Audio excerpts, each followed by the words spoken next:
James Carter took a measured step forward, his hands clasped behind his back as he faced the jury.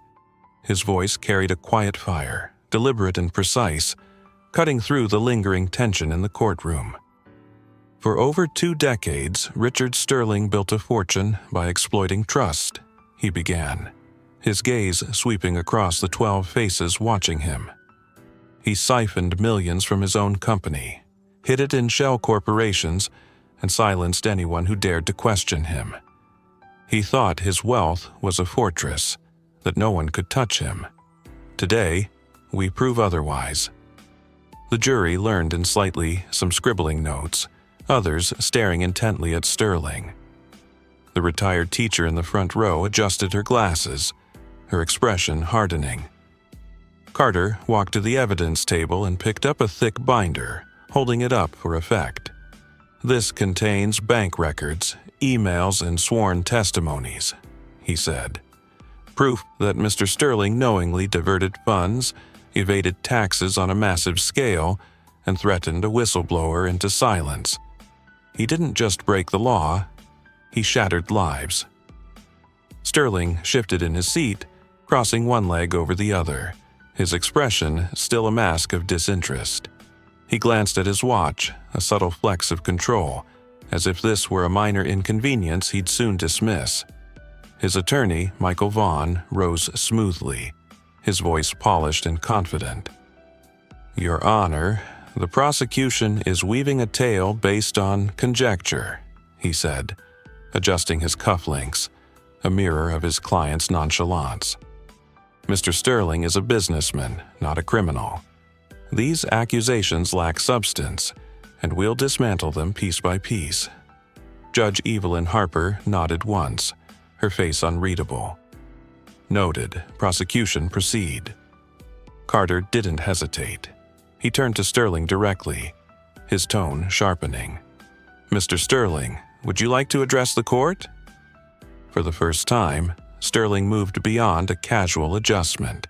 He leaned forward, resting his elbows on the table, his smirk fading into something colder, more calculated.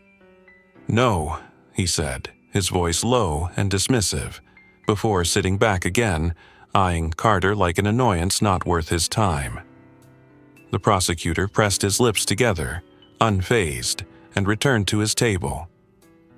But then Sterling did something no one expected. He stood up, slowly, deliberately, the same man who'd refused to rise for the judge now commanding the room's attention. A hush fell over the courtroom, sharp and electric. The bailiff, Henry Cole, tensed, his hand hovering near his radio. Sarah Bennett stopped writing mid-sentence, her pen frozen above her notepad. Even Judge Harper lifted her eyes, studying him with a flicker of curiosity. Sterling reached into his suit jacket, and the room inhaled as one. Henry took a step forward, ready to act. The younger juror in the faded jacket flinched, gripping the armrest. But Sterling didn't pull a weapon. He withdrew a slim envelope, unfolding it with exaggerated care, smoothing it against the table. Then he spoke, his voice slicing through the silence. "Since everyone here is so determined to bury me, let's broaden the picture." Carter frowned, stepping forward. "Mr. Sterling, this isn't your time to speak." Sterling ignored him, his eyes locked on the jury. "For months, I've watched the press turn me into a monster," he said, his tone steady, almost conversational. "Rich guy, easy target, right? But what if I told you the people pointing fingers have their own secrets?" He lifted the envelope slightly, letting the gesture hang. "What if I said some of the officials behind this case are neck-deep in the same game they claim to despise?" The courtroom erupted into whispers, a wave of shock rippling through the crowd. Sarah scribbled furiously, her colleague Tom muttering under his breath, "He's got guts, I'll give him that." The jury exchanged glances, the gray-haired woman narrowing her eyes, the mechanic tilting his head as if trying to solve a puzzle. Carter's face tightened, his voice rising. "Your Honor, this is a desperate ploy to derail the trial." Sterling turned to Judge Harper, unfazed by the interruption. "With respect, Judge, you might want to see this," he said, placing the envelope on the defense table. "I've got names, dates, transactions, proof that certain players in this room aren't as clean as they pretend." Gasps punctured the air. The cameras zoomed in, capturing every second. Michael Vaughn shifted in his seat, his composure slipping for a fraction of a moment, a rare crack in his polished facade. The courtroom buzzed with a restless energy, the kind that only gathers when power, money, and reckoning collide. It was a sleek, modern chamber in downtown Chicago, all glass and steel, with sunlight streaming through tall windows, casting sharp shadows across the polished wood. Reporters lined the back wall, their cameras poised like vultures, laptops humming as they typed furiously. The air was thick with anticipation, a silence that felt more like a held breath than peace. At the center of it all sat Richard Sterling, a billionaire whose name was synonymous with ambition, a man who'd clawed his way to the top with a mix of brilliance and brutality, a man who believed the world bent to his will because it always had. Sterling lounged in his chair, exuding casual defiance. His tailored navy suit hugged his frame perfectly, the top button of his shirt undone, no tie, of course, because why conform? His silver cufflinks glinted under the fluorescent lights, each one worth more than most people's rent. He smirked faintly, scanning the room as if this were just another boardroom negotiation he'd already won. To him, the packed gallery, the glaring lenses, the nervous whispers. It was all theater, and he was the star. The bailiff's voice cut through the hum. "All rise." The room obeyed in a synchronized shuffle. Reporters, attorneys, spectators, even the jury stood in deference to the judge about to enter. Everyone except Richard Sterling. He stayed seated, arms crossed, his smirk widening into something almost playful. A ripple of murmurs spread through the crowd. Reporters scribbled faster. The jury, 12 ordinary citizens from a retired teacher to a mechanic, darted quick glances his way. The lead prosecutor, a wiry man named James Carter, clenched his fist briefly before forcing it to relax. Sterling's refusal wasn't just arrogance, it was a gauntlet thrown down for all to see. Then, Judge Evelyn Harper entered. She was a force, late 40s, with a no-nonsense demeanor and piercing green eyes that could cut through steel. Her black robe settled around her as she took her seat, her presence commanding without effort. She'd spent 2 decades on the bench, presiding over cases that ranged from petty theft to corporate scandals, and she'd seen men like Sterling before, rich, entitled, convinced they were beyond reach. She didn't flinch at his stunt, didn't even glance his way. She simply adjusted her glasses, picked up the case file, and spoke. "Court is now in session." Her voice was crisp, unshaken, but the room felt different now, charged with the unspoken question: what was Sterling playing at? The silence stretched, heavy and taut. Everyone had seen it. His refusal to stand wasn't a slip, it was a statement. A young reporter named Sarah Bennett, her notepad already a mess of hurried shorthand, leaned toward her colleague, a grizzled veteran named Tom Ellis. "Did he just?" she whispered. "Yep," Tom muttered, not looking up from his screen. The bailiff, a broad-shouldered man named Henry Cole, shifted his weight, his hand resting near his belt, waiting for a signal. But Judge Harper pressed on, unruffled, moving through the opening formalities as if Sterling's act were beneath her notice. It was a masterstroke, denying him the reaction he craved. The jury wasn't as composed. A gray-haired woman in the front row pursed her lips, clearly unimpressed. A younger man in a faded jacket fidgeted, unsure what to make of it. At the prosecution table, James Carter adjusted his tie, his dark eyes narrowing as he prepared for the fight ahead.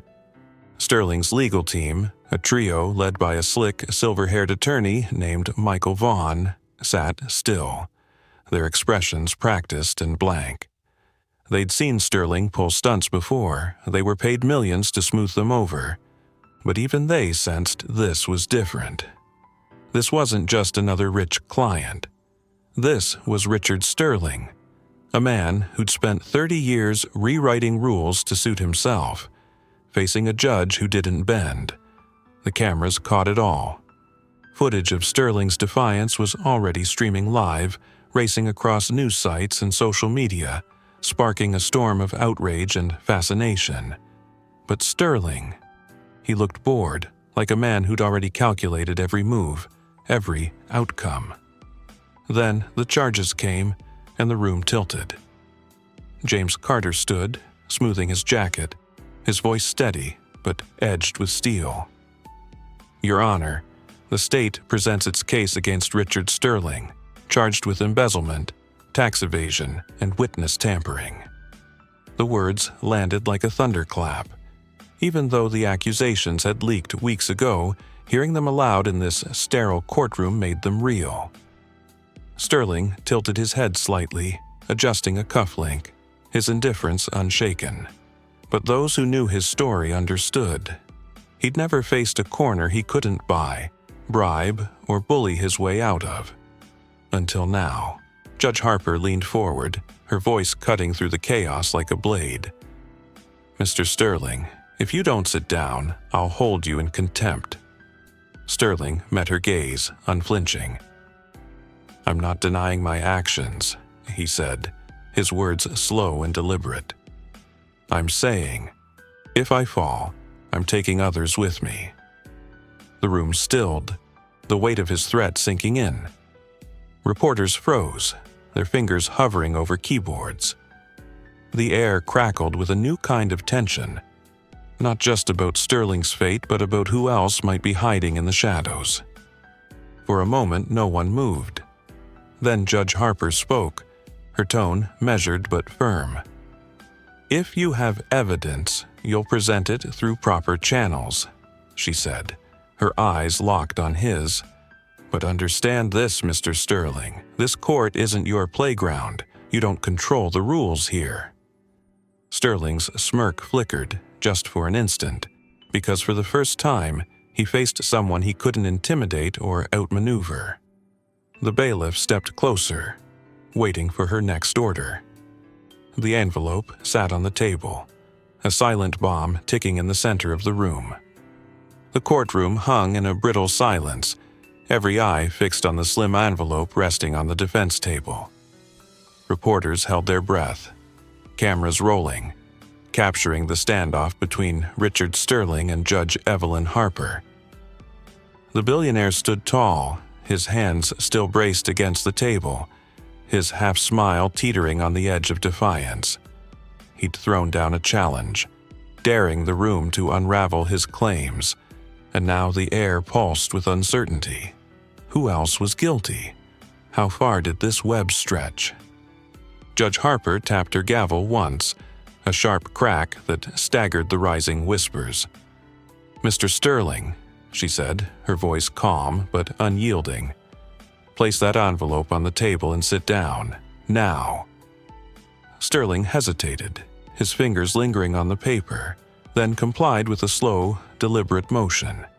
He slid the envelope forward and sank back into his chair, his posture still radiating control, though his eyes betrayed a flicker of doubt. The room exhaled, but only slightly. Henry Cole, the bailiff, stepped forward at a nod from the judge, collecting the envelope with a steady hand. The jury watched, the retired teacher clutching her pen tighter, the mechanic leaning forward as if he could see through the paper. Sarah Bennett scribbled a hasty note, her colleague Tom Ellis whispering, "This is going viral in 10 minutes." James Carter, the prosecutor, stood rigid, his jaw clenched, sensing the trial slipping into uncharted territory.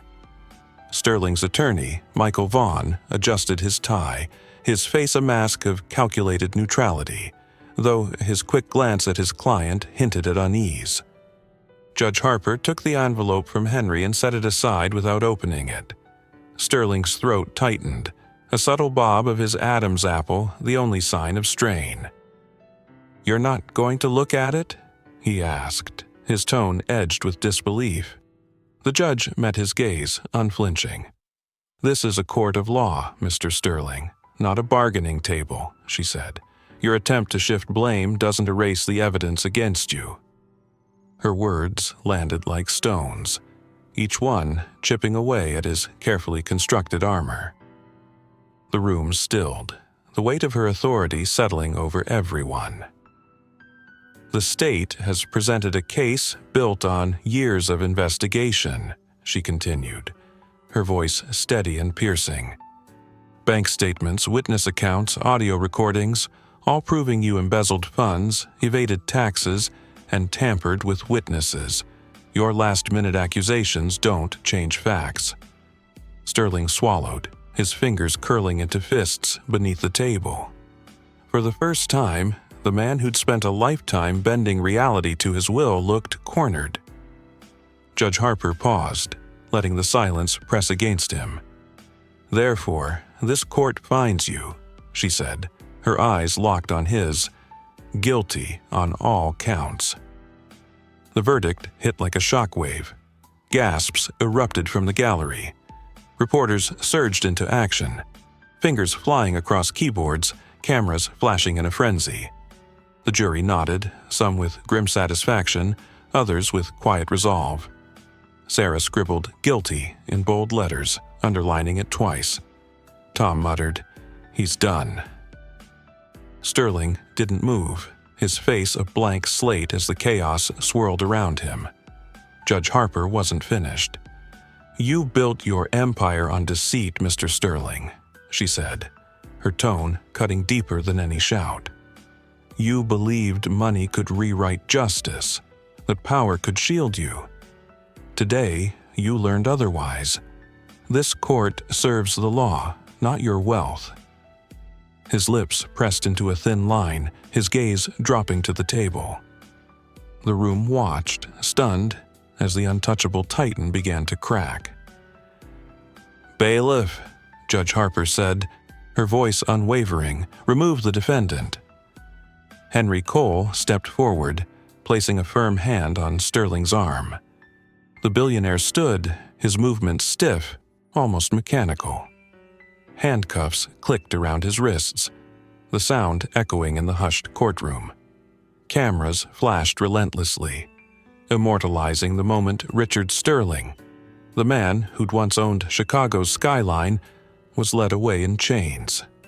The crowd buzzed as he passed, whispers rising into a roar. James Carter exhaled, his shoulders relaxing for the first time in hours. Michael Vaughn gathered his papers, his face a study in controlled defeat.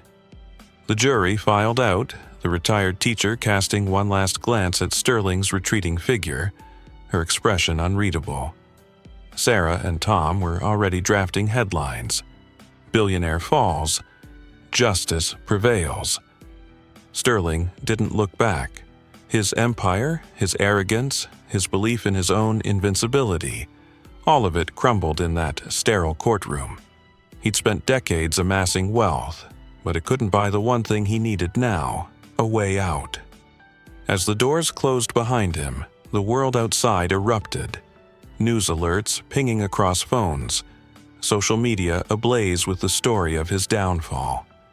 Power could bend rules, but it couldn't bury truth. Richard Sterling had everything except the integrity to save himself.